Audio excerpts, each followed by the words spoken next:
Hey, what's going on, everybody? It's your boy Jay Banks. It's Tuesday. You know what that is. Another episode of the Powwow. Yes, I'm here with my boy AI. What's going on, dude? What's up? What's up? How we doing? We good? Oh, Let's yeah. go. All right, and we've got somebody you've already seen it in the title there. And I've been a huge fan of you for a while, which is very cool that I just saw you pop in the store. I know you were supposed to be on the podcast, but I've never met you in person. And then you're walking around going, man, I've got this and I've got this, and I'm thinking, man, he's already stopped in and bought clothes, dude. That's awesome, man. But without any further ado, Mr. Bengal Jim, what's going on, big dog? Cheers, guys. I just want to let you know I've done hundreds of these damn podcasts. Yeah. The first one, I'm sipping sangrias, guys. Love it. Hey, cheers. Good stuff. Good stuff. It's funny too, man, because my mother, she was always wondering what we're drinking on the podcast. So I got the chance to go out and pop out to Arizona last week, and I actually bought a couple bottles, and she fell in love with it, man. It's such a perfect thing to drink too. Like the beer, it makes you burp too much. You know, it kind of upsets or disrupts the conversation. The bourbon and definitely disrupts the conversation or enhances it, depending on what route you're taking. This whole Bengal Jim thing has taken off this past. Bengal Jim, can I get a picture with you? So it's been kind of a wild ride this past year. Yeah, I can't wait to get a picture with you either, man. I don't think the 15 minutes is up, man. I think it's just beginning, especially with everything going on, with the office listening to everything that Joe Burrow's been asking for, which is really cool to see too, man. Him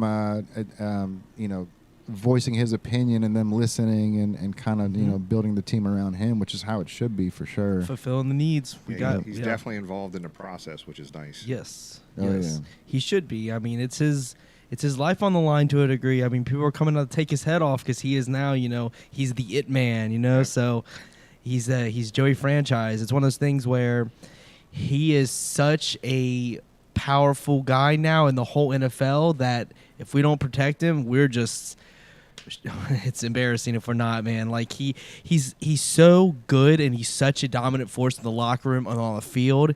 He's taken over the city quickly, and it's helping everyone in the city. It's helping the local businesses. It helps us. I mean, we're selling Bengals merch like crazy. The Banks is more alive than ever. Due to the Bengals, We're selling more native merch than ever. I mean, more native merch, yes, but we're native where you're from, so we have Bengals colorways, Right. which is part of the brand. So 513 and stuff like that, and people are coming in and getting their 513 gear, and it's just our Bengals colorway. It's awesome. It's a really good. It's really good for the city just to have somebody like him. And he came from another area, LSU, where they still love him. So all the LSU fans have jumped on, become Bengals fans, you know what I mean? Because they would Jamar Chase and all that. It's awesome to feel like we have a chance every year, man. Man, I'm with you, brother. I think it's interesting. I've been telling people for decades now that nothing brings this city together like Bengals football when they're doing well. And finally this year, people got to see it. And it brought everybody together: black, white, east, west, Cincinnati, Kentucky. It didn't matter. It brought everybody together. I got a feeling we're going to be on this run for the next 10 to 12 years, hopefully. So yes. So saying that right there, you can tell that you've been a Bengals fan for a long time. Then old school. I'm an old school guy. So an OG. So I'm 1981. I was 10 years old. First time I watched a Bengals game. Oh wow. Mom and Dad weren't football people at all, and watched my first football game that year, and that's when they went from the old pumpkin head helmets to the striped helmets, and I haven't missed a game since. So that's incredible, man. That's amazing. And so you've had season tickets as well? I've had season tickets since '93. Holy cow! So obviously when I was little, I never missed a game. When I was 16, I got a job down at the stadium so I could watch the Bengals and Reds play. Oh wow, so I'm dude. going around selling peanuts and pop. Yeah. Oh yeah. Make about $60 to $80 a game. Every kid's dream was to be a bat boy or to be in the stadiums, man. So I literally didn't miss a home game for the Reds and Bengals for a long time. When I was 16, 17, 18 years old, I'd be selling peanuts down there. So I'd sell in between timeouts and halftime and still make $60 to $80 and get to watch the game. Jesus Christ, dude! What a perfect person to become the Bengals, the number one Bengals fan, man. You know what I mean? Like somebody that really deserves it. That's been in it forever. Yeah, that just wants to be a part of it, man. That wants to be inside the stadium to feel that that tingle on your skin. There's nothing like hearing that crowd cheer like they do, and you just getting the goosebumps all over your body, man. Especially when you did the. You got to host the actual pep rally, dude. Like I was in the stadium. I was in the stands for it, man. I got to try to hear everything. It was tough to hear. Yeah. But it was absolutely incredible, man. Like just the feeling that it was cold for sure, dude. But you and Gary Owen definitely brought it, man. That was my incredible. dude. Gary's a trip, man. He's the shit, man. So we were scared to death. Like, well, they called me Thursday for that, and this is a quick story, but they called me Thursday. Jim, we want you to. We got all the time in the world, brother. We want you to co-host this pep rally Monday. We're gonna have 30,000 people down there, and I was like, man, you sure you want me to do this? I've never been in front of that many people with a mic. I don't think I feel comfortable doing it. Like, hey, just come on down. So Sunday we did 3 rehearsals. I mean, it was an hour-and-a-half long production meeting, 3 rehearsals. I'm like, oh my gosh, it was pretty intense. I mean, the Bengals production crew was amazing. Mm-hmm. I bombed it. I mean, absolutely. Just Sunday night, I almost called him that night. I was like, man, I shouldn't do this like Gary do it. I'm not going to. I didn't call him, but I went down there Monday. We did another rehearsal Monday before the event, and it went a little bit better. And I don't know, when the lights came on and it was time to go, I wasn't nervous at all, and I actually wound up being pretty good. So it was a fun time, man, to see all the Bengal legends that were there. Oh, yeah. 30,000 people. They could have had that stadium packed 10 times over. Yeah, it was, absolutely. they wanted to limit it, the crowd that night to 30,000. It was an amazing night. That's something I never experienced before. That was fun. For sure, man. So did you like how was that feeling before going out there? Like, with that, I mean, did you feel like a player? You know what I mean? Like you got all, like, everyone in the stands are waiting to cheer for you because you're the one coming out to host the whole thing. So the second that you run out, like everyone's going to start cheering and it's got to be like a once in a lifetime feeling. This whole year has been one for me. Everything I went through was definitely once in a lifetime. I don't think I was really nervous. I didn't feel like a player or anything. I just it was cool to be part of the on-field piece of that event that day. Yeah. So it was a special day, man. I mean, all the Bengal legends that were there, my friends and family in the stands, people we tailgate with. It was. I was getting a lot of pictures up close where people were my buddies were messing with me because I was on stage and they'd catch me in a funny pose or something. But, But I tell you what, Gary Owen was a very big help to me because Gary pulled me and said, man, don't worry about this, man. We got it. He's a leader, dude. He's a trip, man. So he's from the same part of town I am, up in Cincinnati. So Gary's a good man. He's good. Yeah, really yeah. is. You know what, man? He's been rocking Native for a while, and people ask me like how'd you get hooked up with Gary Owen? How did it happen? I'm like, bro, I asked. Like I got in his DMs and I said, hey man, I'm a fan of you. I know you're from Cincinnati, and it wouldn't be right if you weren't rocking Native. And he met me out that like the next day or two over at a Starbucks, man. We met at a Starbucks, and I dropped off some clothes to him, and then he's been popping into all my pop-up shops ever since I had one on Vine Street. I had like one that I won from DCI. I won it from Downtown Cincinnati Incorporated. Yeah. So we opened up a store right on Vine Street. He was down there. He was at the Brookwood store. He was. He's been a faithful friend, man. When it comes he's to such a rocking good. It was shit. funny that night. So Sunday night we were doing the rehearsals on this thing. I know the Bengals were scared to death on this thing. That how many F-bombs is Gary going to drop in front of 30,000? Right. Yeah. So I kept telling Gary, especially with how hyped he was. I was like, Gary. Right. I was like, Gary, I got the over and unders 5 from Vegas on his 5 F-bombs from me, but he didn't drop any F-bombs. He was great. That's funny. I wouldn't be surprised if there was a real line about that too, man.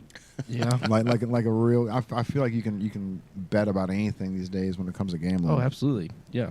What color socks they're wearing? What color shoes they're wearing? Everything. Yeah. So I got a question for you, real quick. So we talked about the legends and everything. Who's your favorite Bengals player of all time? You knew that was coming, I'm sure. It's hard. It's so hard, man. But I have to go my childhood hero, man. I love so many. Like James Brooks was a stud. Yeah. I love Jeff Blake, Carl Pickens, and those guys, and so many Willie Anderson, all these. But I have to go the guys that caught my attention when I was 10 years old, when I first started playing football and watching football. Ken Anderson and Ken Riley were two of my favorites, right? 2 guys that should be in the Hall of Fame. Yes. 2 legends, Cincinnati football legends, and to this day I'm in touch I work with Ken Anderson's foundation a lot, and a lot of Yes. charity. We're doing a charity fundraiser down here at the Levee in the Purple Bridge here Sunday. Yeah, he does at the bowling alley too. He has the event there, or he used to have the event at the bowling alley. Yeah, the Ken Anderson Alliance. He lives in Hilton Head, but he comes in town a lot. And then I'm in touch all the time with Ken Riley II, who lives down in Houston, Texas, who's Ken Riley's son. His mom, Ken Riley Sr.'s wife lives in Florida. But keep in touch with those guys. We're still fighting for those guys on social media, and we've had 4 Hall of Fame voters on our podcast over the past year trying to kind of get an as to why in the hell they're not in there. But, but those are my two guys, Ken Anderson and Ken Riley. I love them both. When we played Nerf football on the street when I was little, I was on offense. I was always Ken Anderson, and on defense, I was always Ken Riley. So those are my guys. Nice. That's awesome, man. So you've been Cincinnati through and through for life. So born and raised. Born and raised. Okay, that's awesome, man. When I say Cincinnati, man, you got to understand my entire family's from Northern Kentucky. My whole family came up from Stearns, Kentucky. Most of them live in Florence, Bellevue, Ludlow, all over the place. But so when I say Cincinnati, it's just this area. Period. Oh yeah, it's all one. So. Yeah, it's not like I grew up in Chicago, and that's so you say Chicago, and it's like, well, it's like 35 minutes outside of Chicago. You know what I mean? Like I grew up in Schaumburg, but it's funny, man. I moved here when I was like 15 years old. And I was a Bears fan, and I was a Cubs fan. But I moved here at the right time. I moved here like when Neon Dion was playing for the Reds. And then I got a chance to hang out with like Peter Warwick. Became a good friend of mine. So every Monday we would go bowling down at Jillian's. And so like I became like a huge Bengals fan and a huge Reds fan. Like even though I grew up in like this city where that like sports are so predominant there in Chicago, but I guess it definitely helped out that I guess that the Cincinnati didn't have a basketball team at the time, man. So it's like I could still have that Chicago love for the Bulls and then kind of let it slide for the Cubbies and the the Cubbies are rivals to a degree to the Reds. So I mean, we may think of them more rivals than the Cubs think of us. Bro, every time the Cubs come in, it blows my mind how many Cubs fans are here. And who really wins are the bars that start selling old style, bro. Like if they go and buy old style beer and they pack their bar with it, I mean they'll sell out with that stuff, man. Yeah, I go to Chicago every year for some games, and it's go up there for the weekend, Wrigleyville. I love Chicago. So. Dude, it's so different. Like Wrigleyville from Comiskey Park, man. Been to both. Oh, dude, and like when they built the Comiskey Park. I got tickets through school, and it was like nosebleed seats. That shit is dangerous, dude. Like your feet are like literally at the top of the person's chair.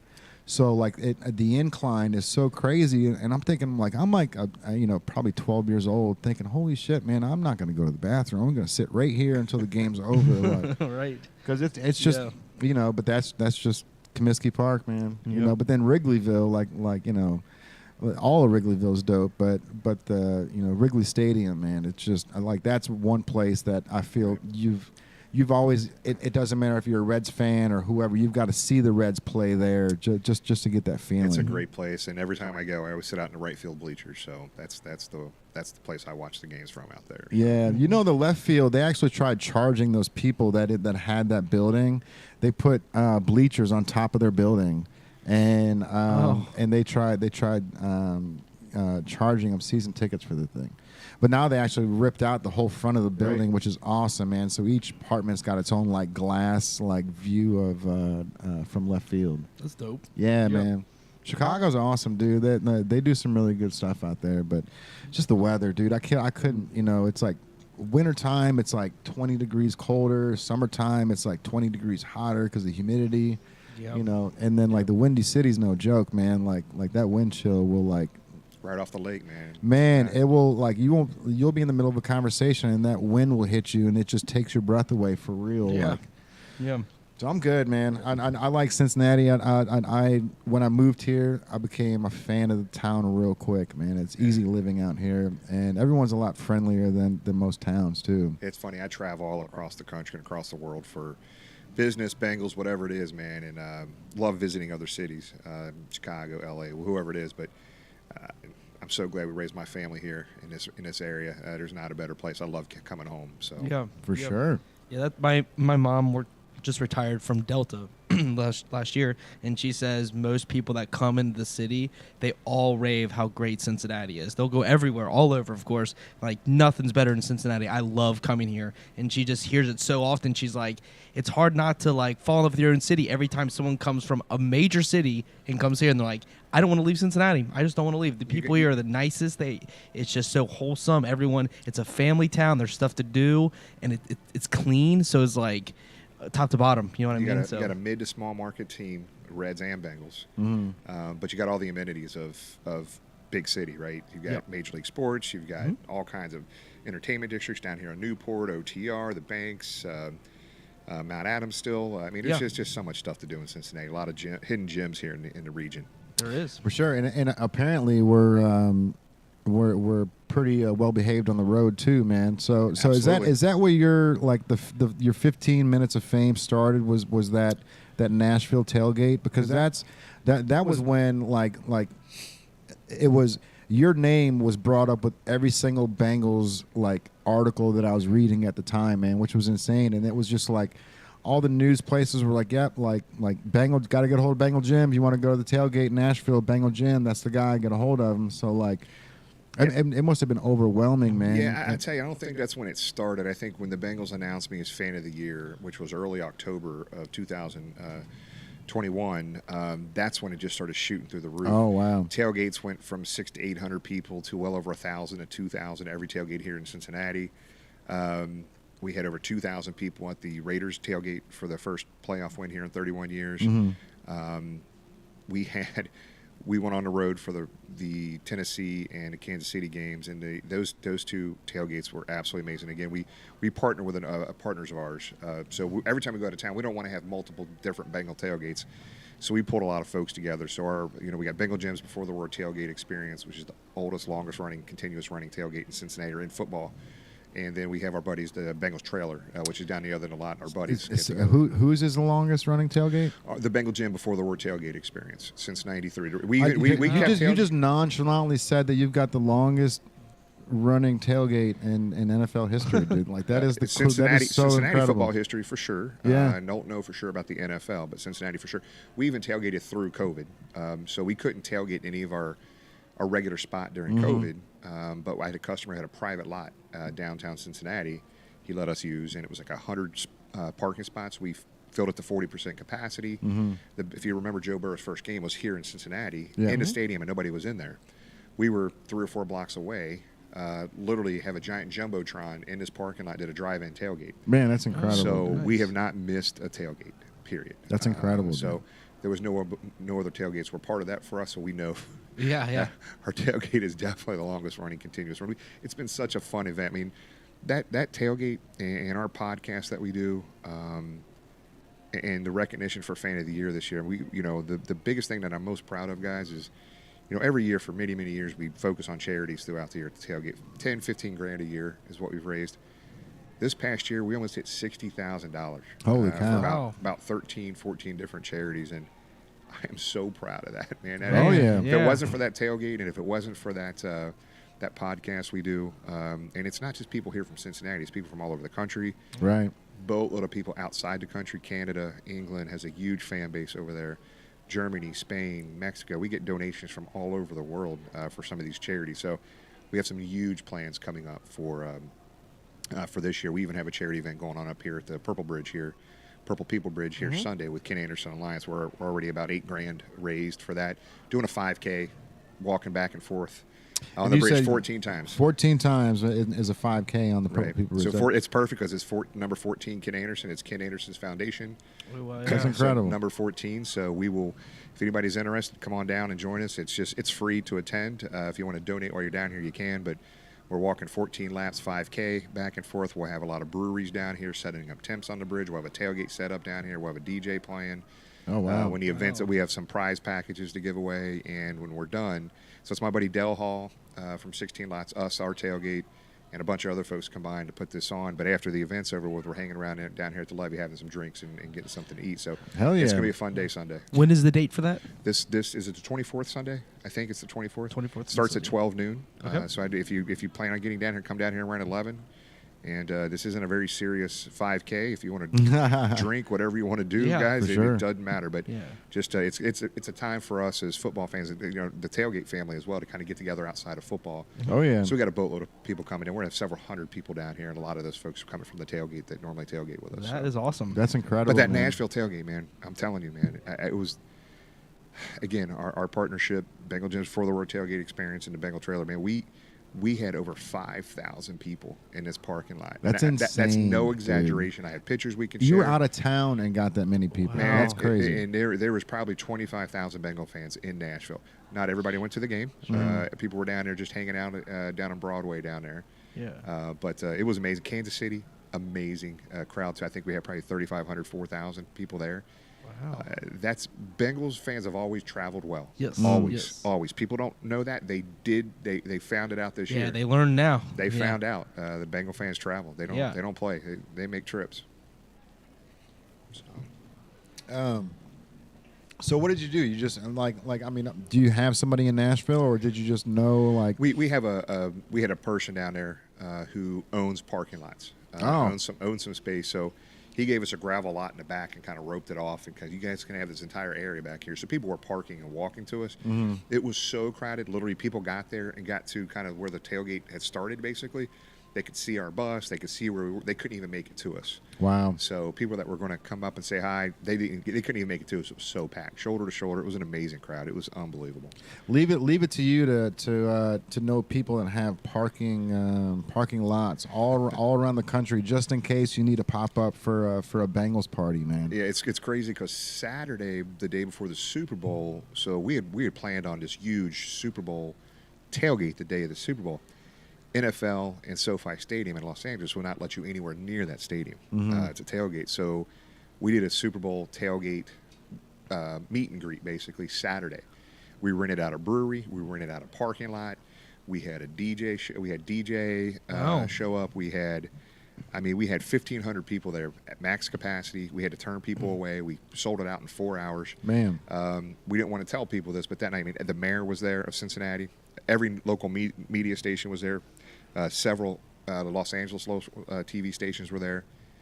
And what was really cool, about 3 or 4 hours into the event, in our stage, Coolio came. And Shut up. I swear, What? not kidding, man. Dude, Coolio- Gangster's Paradise? Yeah, man, so we knew that's about awesome. that. We knew about that Tuesday. Wow. We knew about that Tuesday, and we didn't want to kind of publicize that, but we didn't even tell anybody that night until about 15 minutes before he was coming on. So Coolio came out and showed out for about 20 minutes to half an hour. It was just crazy fun. That is That's amazing. awesome, It was dude. fun. What a name So drop, is man. he, He's is he a big awesome. Bengals fan? Not really. He's a Rams fan. Okay. That's fair. But we paid him to come out, so he's Dope. There was a fee for everybody to get in there. It paid for that expense, but Of course. Cooley was awesome. He was a really good dude. We talked to him behind our portable stage that we had for a little bit, and he was cool as hell. That's awesome, man. You know who is a big Bengals fan is Method Man. Method See, I Man's didn't know that. Yeah, he's a huge Bengals fan. He's always shouting out the Bengals every time he's in town for a concert. Man. Method Man, I got to remember that. Yeah, Yeah. he's awesome, man. So I'm a late '80s, mid-late '80s, early '90s hip hop guy. So Dude, that's my go-to. He's in shape, man. He's got his own Takal Athletics now. He's got his own clothing company that he does. But if you hop on his Instagram, every day he's just working out, man. That's it. That's all awesome. he does. Yeah, That's awesome. Yeah, he's looking good, man. Yeah. Shout out Method Man if you're watching, bro. Yeah, Appreciate shout out it. Method Man. What's up, man? Like the number one Bengals fan, right? Fan of the year 3 years ago. So I don't know Bengals Chuck E. doll. Year, flights, hotels, Super Bowl tickets in 2019. And then they changed it to Fan of the Year in 2020. And my buddy Sean Moore, really good guy, one of the best guys you ever meet. He lives down in Florida now. Was in Columbus, moved to Florida, but he has the big giant Bengals cowboy hat. Oh yeah. Sean Moore, just a Houday baby is what he calls himself. Just a really good guy. So he was the Fan of the Year in 2020, and then I was Fan of the Year in 2021. I still to this day really don't understand the process. There were people that nominated me, and then there was like 35,000 nominations across the NFL for 32 teams. Not sure specific. I know there were hundreds and hundreds of Bengal nominees, and the Bengals sorted through their stuff and selected me. I think it was a combination of our We did an event last year up to Jungle to the Hall, kind of raising awareness for our Bengals that should be in the Hall of Fame. We actually did it on the grounds of the Hall of Fame, our podcast, our charity stuff, the tailgate. I think all those things probably came into play when they made that I mean, decision. you dedicate hours of your time outside of just going to the games and enjoying the team. Yeah, I just think what I really love. I mean, I love Cincinnati. I mean, that is my passion. I love this city. I love the Cincinnati Bengals. I love the Reds. Our city, our team, right? For sure. Is where I'm at with it. But it's weird because if any Bengal fan made it through the 90s, which I did because it was a disastrous decade. Right. It was some fun times in it. There was some, the Jeff Blakes, the Carl Pickens, the Corey Dillons, some good players, but just not very good teams. And it was like we weren't competitive at all. Yeah. If you made it through the 90s, decade of the 90s as a fan, my passion hasn't waned. Sure. So my passion today is the same today as it was when I was 10 years old, through the good and the bad. So. For sure. I was going to say Corey Dillon was my favorite forever, man. Yeah. Amazing. Yeah. Man, what a year to get fan of the year though. Right. You know what I mean? Right. Like the other guys, they didn't get to experience half the stuff that you did, man. Just lucky, man. When they announced this, I literally was crying. My buddies are still making fun of me for that, crying when they announced that for me. But the cool thing, I remember it was early October, and they had me up there to video cameras, and I remember saying, I was like, I think it was wishful thinking at the time. I was like, I can't wait to go to the Super Bowl and watch Joe Burrow throw touchdown passes to C.J. Uzomah. As the year went on, I was like, man, we're doing pretty well. We win the division. We win our first playoff game at home in 31 years. I'm like, man, this is great. If it ended today, I'm good. We go on the road and beat a really good Nashville team, Nashville Titans team.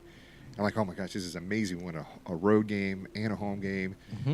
Didn't think we were going to win an AFC championship. If I had to put $1 million on it, I don't know if I could have done it. But and then them winning an AFC championship, I'm like, it hit me. As soon as that game was over, like, man, I'm going to watch the Bengals in the Super Bowl. Because I don't know if I would have spent 20-something grand to get me and my wife there, the plane tickets, the hotels, and all that stuff. So player of the year, fan of the year, like you were able, like they gave you the tickets.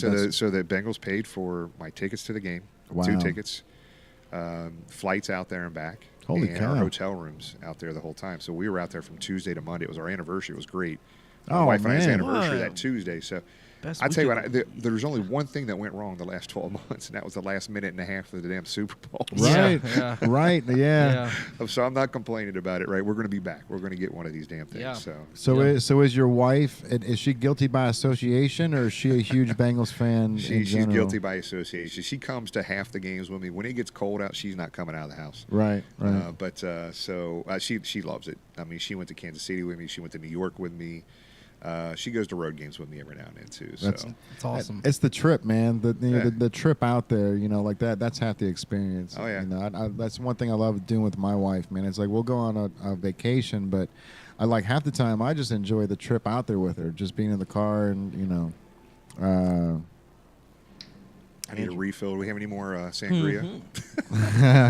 Absolutely. But yeah, man. So it's I'm drinking a sangria with a white shirt on. Dude, here. you definitely need to be careful with that Risk one because taker, those things were such hot commodities, man. Oh yeah, you can't find them now. No, and I had, what's wild? I had a friend of mine works for FedEx. And was it the purple one? Yeah, so it's FedEx. And he was like, we dropped off more boxes than I've ever seen in my entire life. I've been working for the company for 12 years, and we dropped off more boxes to the Red Stadium to drop off all their the Bengals Pro Shop at the Bengals Pro Shop? There was like, I think he said like 7 to 11 like different FedEx drivers just dropping all the stuff off there. I don't know if you've been in the Bengals Pro Shop during that stretch as the year kept going on. No, in the playoffs. Man. We would come down all the time, start at the Pro Shop. My wife and I walk around it, get some drinks, do brunch somewhere, have some drinks and stuff.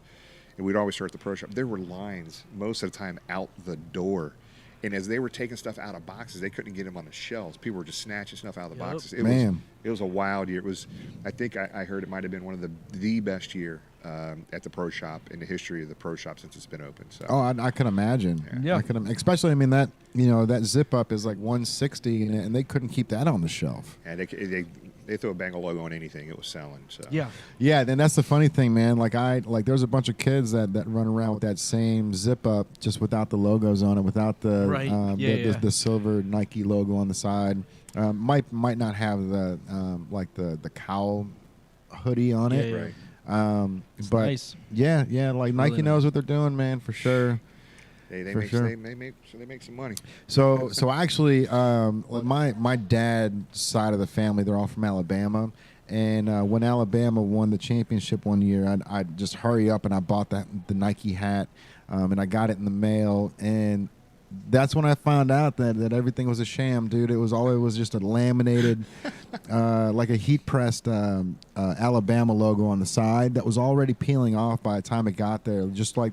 Because it was sitting on the side of the hat, and the way the hat was folded in the package, it was already like peeling off. Ugh. So I call him up and I'm like, hey, like, appreciate you giving me like the first run, but like, can I get like this? The Alabama logo's already fallen off, so they sent me a new one. Same thing. The logo's just like, all right, man. So it says like championship, like across the whole Right. front of it, and then it's just a little iron-on patch on the side for whatever team wins. That's funny. So you guys are giving away a T-shirt tonight, right? We are, man. Let's talk about that For man. sure. Yeah, So man. Anybody I'll watching bring tonight, it up. Yeah. Yeah, so these shirts, we actually did a limited run of them, and these are that 90s puff, too, which is cool. Oh yeah. So the black and the yellow on that actual shirt is actually raised.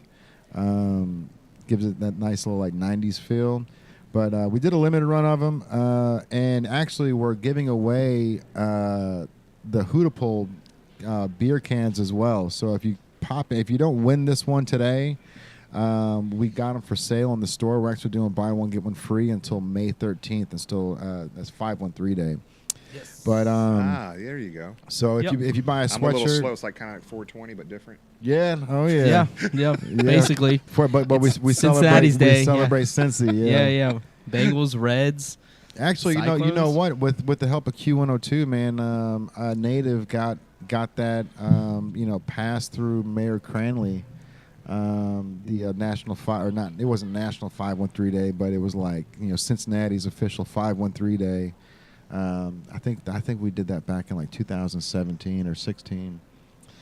I've been at this for a while, bro. Yeah, man. I've been a plugging while. away. But anyways, if you buy a sweatshirt, it's buy one get one free right now. So if you buy a sweatshirt, you'll get 2 tickets to win the Hootapole can from 1988 and a Hootapole can from 2022. Is the Utah can full? It is. They're full and untouched. So I got a story for you. So the market vice president for iHeartRadio from Columbus was dared by her employees to drink and chug a whole can of 1981 Houday, not the 88. Man. Yeah. And she poured it. I remember seeing the video. And there's like little floaters down at Oh, the man. bottom, sediment, whatever. She drank the whole thing. Holy cow. So And that's and brave soul. that 81 can is super hard to find. Yeah. Man. The 88 cans you can find. I will shotgun the 81 can when they win the Super Bowl.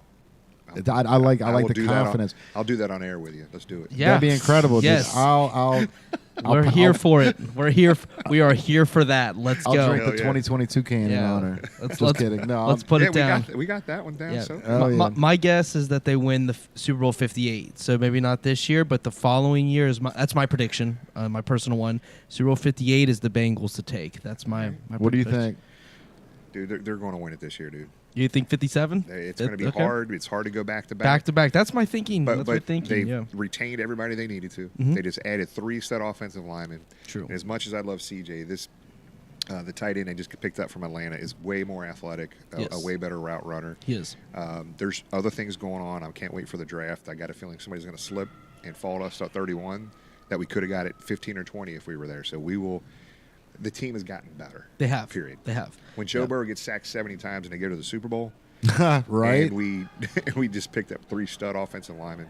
I'm Yeah. excited in the direction of the team.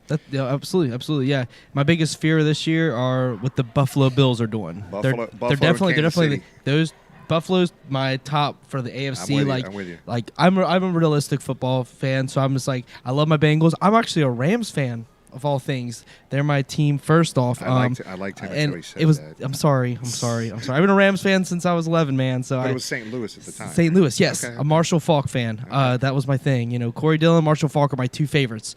Running backs all day.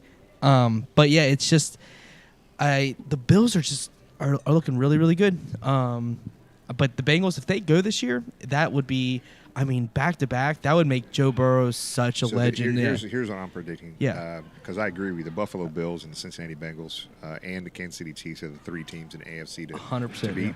Yes. Where we got the AFC Championship game here in Cincinnati versus the Buffalo Bills. That would be, oh man, that's goals. That's goals. Buffalo has improved. Their defense is solid. Yes. They're a really good football team. Yep. I am. I'm definitely with you there. My thing with the Buffalo thing is they picked up Von Miller now. I mean, it's just there's these pieces they're putting there and they're just really smart. Josh Allen is such a specimen of a human of quarterback. I mean, him and Joe Burrow are going to go down as like this generation's, the Dan Marino and exactly. It's one of those things. The AFC quarterback situation is crazy. It's insane. These guys, where are they? Why do you think this is happening? Joe Burrow, we got to get a quarterback in AFC teams, man, to compete. So there's a lot of good AFC quarterbacks in AFC that are pretty damn good. Yep, 100%. Yeah, I'm here for it. Other than two teams, both in our division.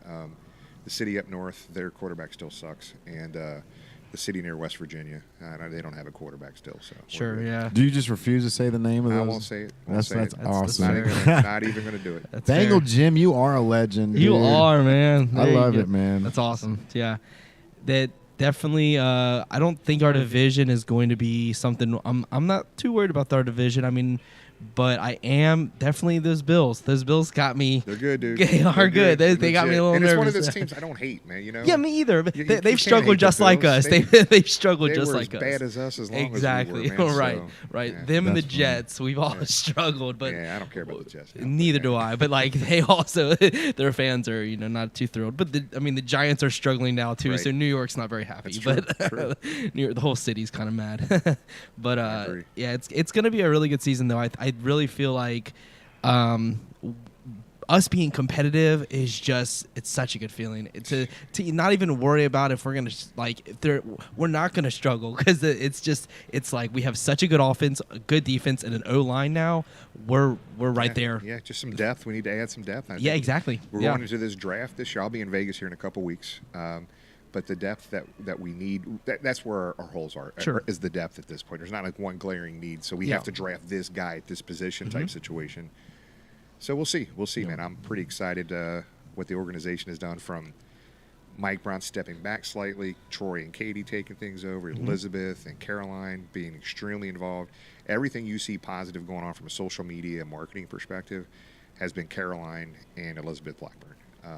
Those two are amazing. We've had Elizabeth on our show before, and she's worked her butt off to get things where they need to be from a marketing perspective, friendly environment at the stadium. The Ring of Honor was her doing. The Ruler of the Jungle event, that couple minutes before kickoff that happens, that's all her doing, man. So that's stuff that the fans have craved for many, many years, and they're getting what they've asked for here. It's awesome. That's awesome, man. For somebody, especially with the times changing like this, man, it's hard to, it's hard to adapt, right? Like you have to pivot to the things, and like we were talking earlier about little things like social media, man, how your Twitter's going, wild. Ridiculous, man. And I was just listening to Gary Vee the other day. He was talking about how, like, you have to a lot of the problems with companies is like me, for instance, is I'd still latch on to Instagram because that's what made us popular in the first place, and I never jumped over to TikTok when I should have, right? Because I didn't want to tackle another beast, right? I didn't want to add another one to the plate. But now I'm forced to because it's become such a. You can't go through Yahoo News or Google News without TikTok viral, TikTok, and it's like, man, it's like they don't even talk like Instagram. Used to be just for photography, and now it's for everything. Like Facebook used to be just for college students, and like it all evolves. So it's like you need to make sure that you jump on early. Yeah. So you've got a great following on Twitter, which is awesome, man. So why do you think that was the one that kind of like leveled out over the rest of them? I don't know. What's interesting is On Facebook, we're about 15,000 followers, which is pretty big for us. Instagram, we got hacked about mid-year. And we had to start over from scratch. We were up to maybe 20,000 on Instagram, but we had to start over there. So we're maybe 4,000 now on Instagram. But for whatever reason, Twitter, I mean, the numbers aren't going to be exactly down to the subscriber accurate, but on Twitter, we started the season about 20,000, 20,000. We ended the season at we're almost at 40. Wow. It's crazy. And our YouTube channel has been going through the roof. Now, YouTube is one of the things you got to be consistent with. Oh, yeah. Over a period of time. So I think there was one, the day that they signed, that they announced that they were signing, geez, Pete, I'm losing my mind here. When we signed the right tackle out of Dallas, Collins. When we signed Collins. And there's Kappas as well. Yeah, Kappas and the other guys. But when we signed him, when we announced that night, that Sunday night, that was when we had our show. We had Dan Horde on. We had 15,000 viewers on all of our social media. We stream live to Facebook, Twitter, and YouTube. And, you know, when you're on here, you could see how many people are watching. I'm like, my eyes are like, oh, my gosh. What's happening? Yeah. And it's just because people they couldn't get enough Bengals news and talk. Crazy. And it was the timing on that show was just perfect because that was the day they announced Collins signing. Like it was probably 2 or 3 hours before the show started. Yeah. And I mean, it's just amazing. I mean, I'm a fan. I'm just like you guys, man. Yeah. And we just started this thing, and I don't get it no better, no worse than anybody else. But man, it's been fun to watch this stuff grow. And I never got into any of this. And again, our tailgate is not just me. Believe me. We got Del Hall from 16 Lots, who brings down about 6 to 8 half barrels of beer a game for us. James Spink comes down from Indianapolis, one of my really good friends who helped marketing and kind of put our brand and our logo on it. Craig Johnson from Cincy Beer Fest does all the beer festivals around the region. My son Ryan Foster and Bruce Johnson and Tony the Tiger and his wife. We had a huge group in the inner circle that helped with that tailgate, but what we didn't realize when we first started this, we never even intended to do. It was more just the social media platforms were, let's talk about Bengals history, because I think people need to know more about the Cincinnati football history. Let's talk about Bengals, not just the history, but Bengals. And our tailgate, news for people about the tailgate, what's going on, what we're doing. We had bands at the tailgate. We had a band at the tailgate this year. Man, but what a tailgate. It has gotten into a situation where we're influencers, and we had no idea. Yeah. It's not what our plan was. But, right. Yeah. But I remember we were really positive. You know, I can't stand negative people. I can't be around negative people. I mean, there's times where you can be negative. That's fine. Everybody's going to be different. But it was a way for us to promote positivity around our city and our team and that positive vibe. There was one thing that we posted about the head editor of the Cincinnati Enquirer, sports editor. Really good guy, I'm sure. I've never met him. But as soon as the Super Bowl is over with, headlines from the Enquirer, from the sports editor, the head sports editor at the Enquirer was, laugh out loud, they choked again. Jesus. So I was so irate. I probably should have not posted something. Out of the hundreds of headlines you could have put, that's what you're going to go with? Right. And you're the head sports editor. So we posted on our Twitter and all of our social media platforms, unsubscribe to the Cincinnati Enquirer, unfollow their Twitter, whatever. Yeah. And within 24 to 48 hours, they had like more than 2,000 less followers. They had people unsubscribing. I'm getting direct messages from people at the Enquirer. 90% of it was in support of what we were saying. Yeah. But there's a lot of good people at the Enquirer too. Yeah, so I probably shouldn't have went off and did that. But at the end of the day, I'm like, holy shit, maybe we've got a little social media pool here now. That's incredible, man. Of all the things you could post, if anything you could put as your headline, you're going to put something that negatively affects the city. I mean, it's just like you said, it's one of those things where you're an influencer. You're at this point, all the attention is on us now. This is time for the big headlines, put Cincinnati on the map. Here's to next year, whatever the case may be.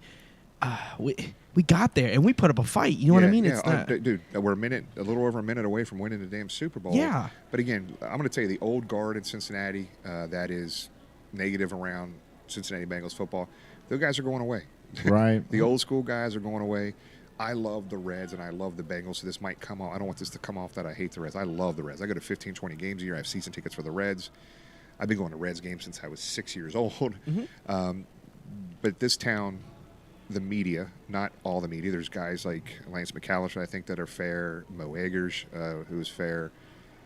But there's people higher up that don't, they don't want people to criticize the Cincinnati Reds ownership. Right. And I'm okay with when Mike Brown when we were losing in the 90s every year in and year out, he deserved every bit of heat that he got. Yeah. Sell the team, Mike Brown, he probably deserved it. It was that bad during the 90s. Yeah. So for the last 15 years, the Reds have been the Reds ownership been the worst ownership group in Cincinnati Reds history. And the first year they catch a little heat was this year, or last week, if you remember. Oh, yeah. And Castellini, they had trouble handling the pressure. Yeah. And those comments, I'm like, oh man, he just put his foot in his mouth here. So the point I'm trying to make there is, look, let's from the decision makers at the higher end of the media, the inquirers and the 700 WWs, whoever it may be, what's good for the Bengals should also be good for the Reds. If you're going to just make it even, make it equal. Yeah. For sure, but at the same time, and you also don't want to say something as ignorant as "LOL, they choked again," because that wasn't the case at all. And he doubled down on it. He doubled down on it. It wasn't like he came back. I shouldn't have said that. Right. He just kept going on. He was like going back and forth with people on it. And I'm like, oh my gosh, dude, this is not a good look for you or a city or the Inquirer. Right. It's all especially being the sports editor. You think you'd have a little bit of knowledge or want to at least spit a little knowledge on the game or what happened instead of saying, oh well, that sounds like a tweet that his girlfriend sent him or a text message that his girlfriend sent him, and he just put it up as the title of his. Yeah, because they definitely didn't choke. It wasn't like they it's whatever, man. It's like that type of stuff just drives me nuts. For right? sure. And I'm okay with media people like me disagreeing with somebody in the media. That's going to happen. No, we're not going to sit here and agree on everything, right? Right. That's how it'd be boring. Life would be boring if we just agreed on every single thing. Exactly. So that's not me disagreeing with a stance that he's taken. Just totally inappropriate, in my opinion. Yeah. During a fun, positive time. And yeah, man. Just don't talk shit about my city, bro. That's all. That's exactly That's right. it. You know what I mean? We came far. We have, give us a little respect. Don't LOL me. That's all right. I 100% agree with you, dude. You don't want to get. I mean, the national media, like at ESPN and like Fox and whatnot.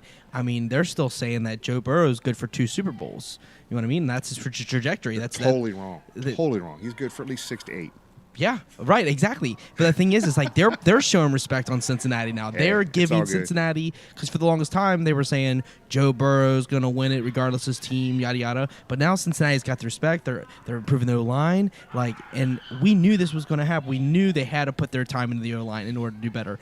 And with that being said, these national broadcasts, if they're able to give us their credit, you'd think your own city could give you that same level of credit. You know what I mean? I got a funny story to share with you. So Friday, the week of the Super Bowl, the Friday before the Super Bowl, I get a call Tuesday while we're out there from Good Morning Football. Kay Adams, I don't know if you know Kay Adams is, but Kay Adams, she's a personality on Good Morning Football, NFL Network. Oh, wow. She came to one of our tailgates, and they said, hey, we want you to bring you in studio Friday morning at 5:30 in the morning. We're going to pick you and your wife up at 4:30. I'm like, okay, this would be cool. I'm going to be in studio, NFL Network, with Kay Adams. Oh, yeah. So we're walking through and going through security, and these are bigwigs at NFL Network. Mm-hmm. And I got to wear I had to wear them. I don't go anywhere without wearing orange and black, right? Sure. So in that show, man. they literally are stopping, just grabbing, man, I'm rooting for you guys. I'm so excited. I mean, these are TV people you see on TV. Yeah. I'm talking like the big. Everybody was so excited for the city of Cincinnati, Joe Burrow, the team. Nobody expected us to be there, and they wanted us to win this damn thing. So, Kay Adams, all these folks, these are national sports media folks, absolutely fell in love with our city and our team. So, just it's cool to see. It gives me goosebumps to think about it, man. Same. And speaking on that, man, running this store here, I've seen so many younger kids coming in that are Bengals fans, and I'm, right away, we ask them, are you from Cincy? It's like, nope. We're from, Baltimore. We're from somewhere else. And it's like, wow, dude, Joe Burrow's got such an impact on so many of these younger kids. And, I personally think that he's doing an incredible job of being a role model to, all the younger kids, man. He's got the swagger to him. He doesn't seem... I mean, he definitely seems arrogant, but he seems arrogant to an adult because you can tell that he knows that he's the shit. He's confident. But when it comes to these kids, man, they come in here and they all want to be like Joe, dude, and it's almost like how it was when I was young, and how everybody wanted to be like Michael Jordan, man. Like you know what? That's a great comparison. Yeah, dude. Like all these kids, they want to be like just like him, man. They want to wear the sunglasses. They want to slick their hair. They want Joe Shiesty, dude. You know, Joe Cool. Joe Cool. Yeah. So Joe Burr. I'm so thankful that he's actually here in Cincinnati, and that like you have something to cheer about now, right? Because you've been a fan, like you said, since you're 10 years old, and the fact that we finally are back at the point where we have something to celebrate or something to be thankful for is incredible, man. Now, do you guys think the only reason Tom Brady came back was because Joe Burrow's getting all the attention, or do you think? I think he came back because the NFC is really weak, and he can take advantage of a down year for the division, and he doesn't want to leave football. He's got time to play. He's still at his prime. Still, man, it's crazy. Amazing. He's ageless. So what would be the coolest Cincinnati Bengals versus the Tampa Bay Buccaneers? Joe Burrow, Tom Brady in the Super Bowl. Joe Burrow beats him in the Super. Gosh. Dude, man, that would be the best. That is headline central. That's what's in my brain right now is that he wants that last hurrah. He doesn't want to go out on that season. He wants to go out either handing the torch to Joe or keeping the torch and then going, okay, now you go. Poor Peyton Manning. Yeah, win the Super Bowl and dip out. Yeah. That's what I would do, bro, for sure. Go, the last thing you don't want to be is a Ben Roethlisberger. Now, like I'm not a fan of the Steelers. I don't. Do you hate them? Like just guilty by association? So what's funny is so I have a history with both those organizations, those teams, those cities. I've been there, both of those cities, many times. I personally have never had a problem at any one of those cities, but I can tell you, I dislike the city up north slightly more than I dislike the city near West Virginia, just to let you know. Because I got to see when they were relevant, how that city acted. Look, there's a lot of good people. I have this theory that I'm going to write a book someday and publish this damn thing. I'm going to put it in the shelves here in your store. Hey. We'll have a book signing for you. That would be dope. The Bengal Jim douchebag theory is what I call it. Okay. Every city has this percentage of douchebags. Every city. I've been to almost 30 NFL cities. Philadelphia has most of them? It's funny. That's one of the ones I haven't been to yet. So the ones that have the least amount of idiot fans is Green Bay. The top three, in my mind, you've got Cleveland, Pittsburgh. I said it. And what's really crazy is Jacksonville. Don't ask me why. I've been down there 4 times. And every time I'm down there, it's crazy. It's a mess. So, never been in an altercation, but pretty big dude. I travel with groups. So So I'm not. They're just angry. They're in Florida with no beach, right? Is that what it is? I guess it's like this is bad because I got buddies who live in Jacksonville. They say this to me. They said it's like the trailer park of Florida, Jacksonville. So I'm like, what do you mean? You live there, brother. Yeah. So that's funny because like all of Florida is a trailer park. But I mean, I love by Tampa. choice. I love Tampa. I love Miami. I was just in Orlando for a conference a couple. I was weeks just ago. in Tampa and Orlando. I love Florida. I love Florida. I lived in Tampa for a couple of years. Tampa's a great town. Ybor City and all I these lived places. in Ybor. I lived on 7th Street, right above like the amphitheater and a couple of places. I love the Ybor City area. It's one of my favorites. It was incredible, man. My roommate owned James Joyce. It was an Irish bar there, and they did dwarf cage fighting. I probably was there. Didn't see that. But. Yeah, so James Joyce Irish pub was incredible, dude. But we actually built this. Probably shouldn't talk about it on air. FCC. We took a kennel, like a real dog kennel, and turned it to an octagon for dwarfs. Oh my god! And it sold out, dude. It was the craziest thing, like legit, like strong dwarfs. And this was before they actually went on tour. They went on tour.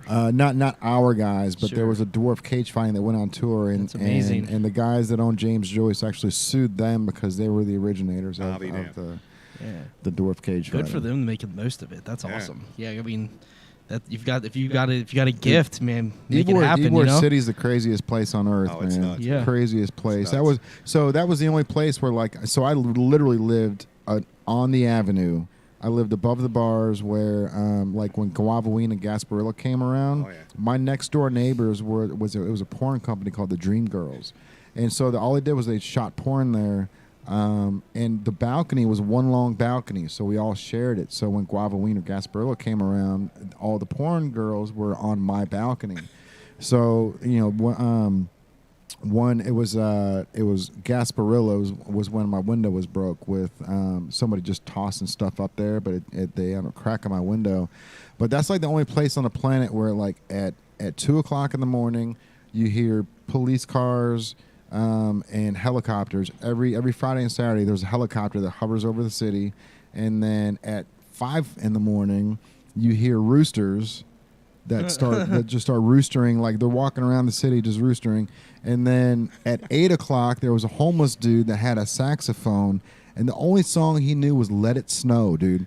And so he would sit there and play "Let It Snow" on the saxophone just on the other side of the street at 8:00 in the morning with my broken window. It was the craziest 2 years of my life. Yeah, Ybor's great, and if somebody hasn't been to Gasparilla, that's a must-get-to event. It's out of control. Oh, it's out of control, dude. It's such a good time. Like Gasparilla is like a 2-week event. Yeah, I was down there for one of those a couple times. Yeah, man. Yeah, so it's like I did not dress up as a pirate though.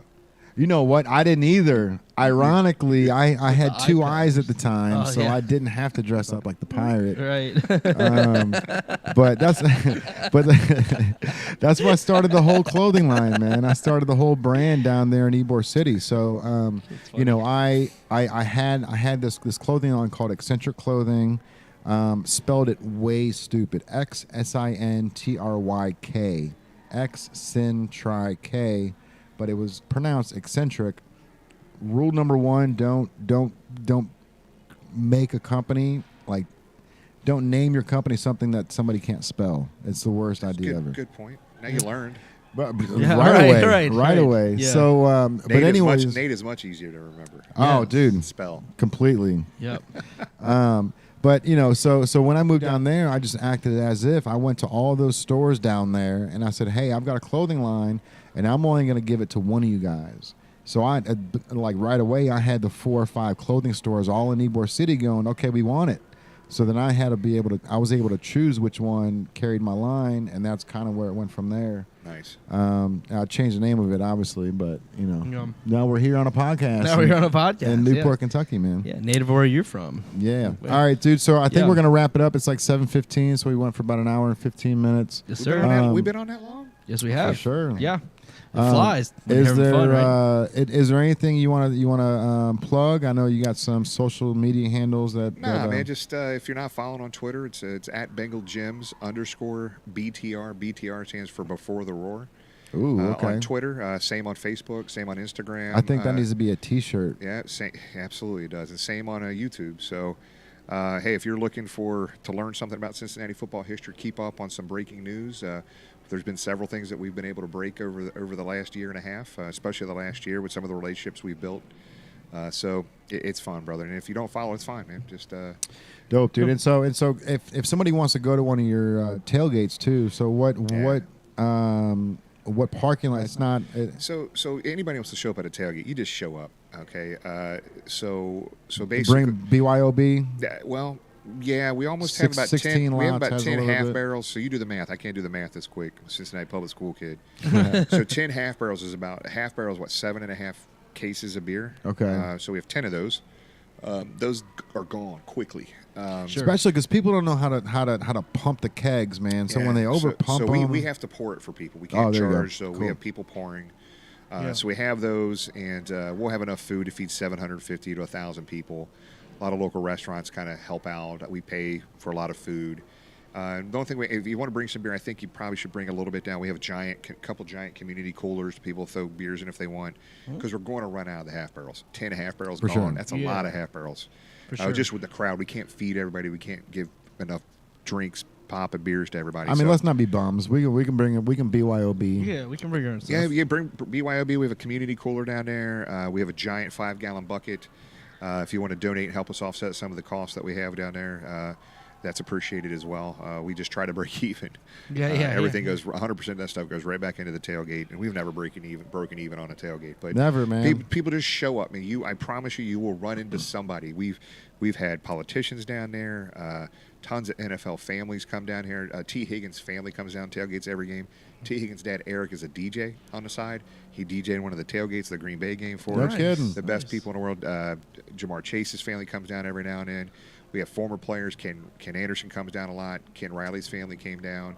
We have all kinds of people, local TV, radio personalities, John and Sarah Elise from KISS 107.17. She came down. Every week there's something going on. We have a 30-foot tall that day at the tailgate, and that's talking Bengals football. And the coolest thing I think that we've done over the years is 2018. Over the years, we saw all these people coming in from out of town and out of the country for Bengal games. We're like, you know what, let's put a giant corkboard map up. In 2018, we put this giant corkboard map up, and when you come in town from wherever you're coming in town from, you take a pen and drop it in the map where you're from. We have had, since 2018. That is so cool, dude. Since 2018, we've had 42 states represented, hundreds of cities, 42 states and 28 different different countries. That's incredible, man. The three biggest, England has a massive amount of Bengal fans. Canada, the people that come down from Toronto and Brantford area, which is probably a 7 hour drive, unbelievable amount of people come down from Canada. There's huge groups of Bengal fans in Mexico. Spain, Germany. There's a group that comes in from Russia, believe it or not. That's Australia. Wow. There's a group of Japanese folks that come in every game. So this map has kind of taken off because people, when they come in town now, they want to come to the tailgate and I want to drop a pin. Of course. I want to drop a pin. for sure. Of course, So man. that's been really fun to see, not just the local following, but the national and international following. The Bengals in the NFL gate is amazing. So That's great, Just dude. show up at a tailgate. We make it fun for everybody, and it's. And so what lot is it? Oh, I'm sorry. It is. It's southeast of the stadium, right on Marion Way, Lot E. Okay. It butts up against the park, so it's the east side of Lot E, right south of the stadium, Marion Way. We have a beautiful view of the river. We got the bridge. We got downtown Cincinnati and the stadium. Our seats are in the south end zone. We're 75 yards away from our seats at that tailgate. So literally walk across the street, go up the ramp, and walk right into the stadium. That's incredible. It's the closest tailgate spot to the stadium anywhere in the city. So we got a great location. The crowds have been massive. So you're more than welcome. Jonathan India, the Rookie of the Year for the Reds, showed up at the tailgate with us last year. Dude, And, hell yeah, man. Man, that's awesome. We tried to give him the mic to say, we always do Bengal bomb toast, just shots, and he said, "Nah, man, I don't want to get up on the mic." He was so nice about it, so cool. Everybody was taking pictures with him. I seen him down at the Reds game opening day. I was sitting in the front row saying, "Jim, hey, Bengal Jim." I was like, "Jonathan Indy just said, Holy hi to me. shit, How yeah, cool is this?" dude. But he remembered the tailgate. Oh yeah. But there's always somebody there that you will be surprised to see every game. So That's awesome, man. So 16 lots. So you said they bring like 10 half. 6 to 10 half barrels. Sometimes they'll bring cases of cans and So stuff like that. they're a local company though, Yeah, right? 16 lots. My buddy Dale Hall is one of the owners up at 16 lots. So he'll bring his van down. He'll have the half barrels chilled and cooled and pouring out of the van. And So it's local beer. So it's not like they're getting just like Mick Ultra or something in one of these half barrels. Yeah, if you don't like craft beers, because he'll bring down one of his IPAs, Soak City, and maybe something else, the Ken Anderson beer that he had. Those go over really well. The people that don't like craft beers, like the Bud Lights, the Miller Lights, the Mick Ultra, that's fine.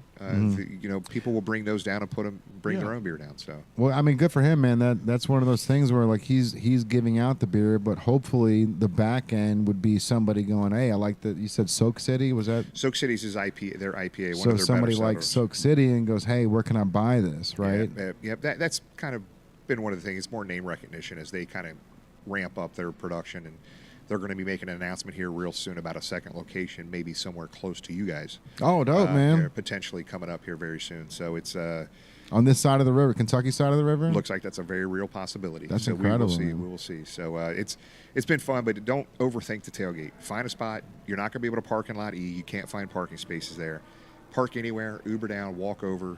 That's what Dude, I mean, everybody there's does. so many things you can do to get down there now, man. You can Lyft it, you can Uber, you can do the birds or the limes. And a lot of then- people doing that. Yeah, dude, those things are getting. It was funny, man. At living in Dayton, Kentucky, 2 years ago. Actually, it might be longer than that. 2 years ago, we were still in a pandemic, bro. So, time is just Right. man. Yeah. But there was a time where the limes would stop right at the 471 entrance to Newport. Because they were geocoded, Yep. where they wouldn't go past there. They wouldn't even go into Bellevue. And actually, like, I've lived in Dayton for 14 years now. So back when I first moved there, the cabbies wouldn't even drop me off in Dayton because there were so many guys that would either beat up the cabbie or they would run off without paying the taxi.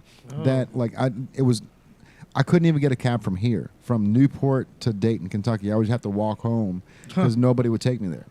Not now. Not now. Not now. Not now. Good to Well, that's go. the thing. Like now, there's like Yeah. Lime scooters and all that stuff, Right. like pushed all the way up. But Now Dayton's also, a spot, man. well, Guest too. So Guest is a Patrick Dye. He used to own one of the bars over across from the Aronoff Center, but now he's running these things called Guest, and it's just like little golf carts? electric golf carts. Yeah. I think he was out in L.A. He was in L.A., dude. I printed the shirts for him. He literally was at the tailgate Saturday night. He had his little Bengal little golf carts picking people up, taking them to their parking lots. Oh yeah, dude. that's Yeah, awesome. yeah. He got sponsored by Old Spice. So He Old did. Spice was out that's there. Funny. Yeah, dude. I got to do Old Spice's T-shirts for that whole thing, man. Oh, that's awesome. Yeah. Right. But yeah, so he's Cool. out of Cincinnati here, and he got the Super Bowl deal to bring all the carts out there, and so like he's killing it, dude. Like he used to be It's in a the great concept. Oh, dude, and it's like his mind is just incredible because he's like, okay, so I can get these. Is that There him? it is. That's him. Yeah. That's awesome, dude. Yeah. Yeah. I took a bunch of pictures of that. That was right outside our tailgate Saturday Dude, that's night. great, man. Shout out to Patrick Very Dye, cool. man. Very cool. So, but yeah, so he used to own Scene downtown, but now he's just in a whole new realm where he's like, the advertisement is where the money's at, right? So now he's Right. got these things that they'll pick you up and ride you around for free. Like it's not even like you have to pay somebody to pedal a bike anymore, like it was 5 years ago. This thing will pick you up for free and drop you right off at the tailgate.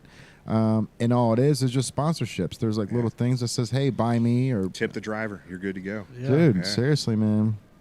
All right, Jim.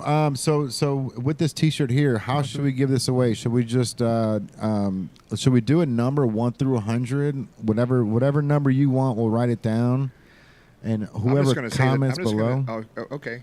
Do we? I mean, whatever you want to do, man. No, you no. got a different your idea. shirt, man. It's a nice looking shirt, guys. I mean, you're gonna get one as well. Oh, dude. Yeah, you'll get a little care package walking so- out of here. I tell you, what, we can do this after the show, but there'll be comments, right? We're Yeah. just going to do anybody that comment. We don't want to give that number now, or we want to do it after. We can do it after. We just Okay. think about it. We'll write it down. We'll put it right here, and then I got a number. We'll write it down. I got a number in mind. one So, 1 through 100. Yep. All right. So if you want this Super Bowl T-shirt, comment below. Write a number down 1 through 100. If up to 4 people. If 4 people get the same number, You just then got to we'll put the give names out. in a hat. Put the names in a hat, or you're going to give away 4. I'll give out 4. Okay. We'll give All right. out 4 if 4 people get. I mean, if 400 people comment on this thing, and 400 people get, Comment and you could win the T-shirt. All right. Comment a number. Let's get it. I'm writing down the number. I'm going to be writing down a number here in a minute. So they will not open this until I think after. I already know what the number is. Oh, dude, I'm gonna write it down and then let you guess. Okay, I'll write down what I think you're thinking, and then we'll see if I'm thinking what you're thinking. Right. All right. All right. All right, man. Well, Yeah, guys, man. thanks so much, man. This is awesome, man. Dude, You got a whenever great you- spot down here in Newport, man. Love it. Thank you. Love Man. it. Whenever man. you want to come back down, if you ever want to host a podcast down here, if you ever want to be a guest or interview somebody down here, man, this is Do your it, spot man. as well, Do it. We dude. appreciate Absolutely. it, man. Yeah. Thanks, Thank guys. you. Thank Love you for guys. coming on. Thank yeah. you. Yes. All right, Appreciate everybody. you, So man. we have Bengal Jim on. Hey. So I hope guys. everybody had a good time on this another episode of the Powwow. It's your boy Jay Banks, and we will see you next Tuesday. We're out of here. Later. Hey, my man. That was a good time, bro. That was fun, man.